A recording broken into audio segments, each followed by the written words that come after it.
بہت سی باتیں ان کہی رہ جاتی ہیں جو کسی سے بھی نہیں کہی جاتی۔ یہی باتیں اندر ہی اندر انسان کو کھا جاتی ہیں اور کھوکھلا کر دیتی ہیں۔ ایک خالی انسان جب بھی دنیا کی مصروفیات اور شور سے تھک کر شب کی تنہائی میں ان باتوں کو سوچتا ہے تو انہیں بھلانے کی ناکام کوشش میں پل پل ٹوٹتا اور ریزہ ریزہ بکھر جاتا ہے۔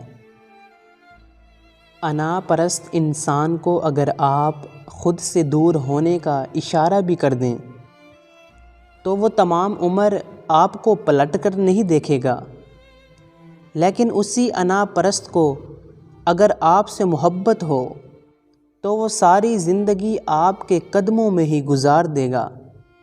اور میں وہی انا پرست ہوں جسے تم سے بے پناہ محبت ہے۔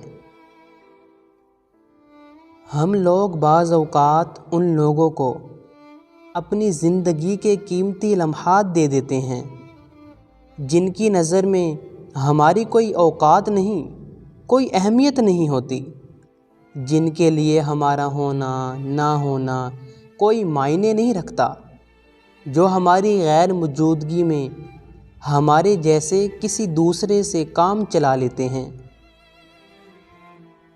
سب سے بہترین سبق وہ ہوتا ہے جو ہم خود چوٹ کھا کر حاصل کرتے ہیں۔ کتابوں اور مشاہدوں سے انسان سیکھتا ضرور ہے، مگر جو بات خود تکلیف سہ کر سمجھ آتی ہے وہ کوئی دوسرا نہیں سمجھا سکتا۔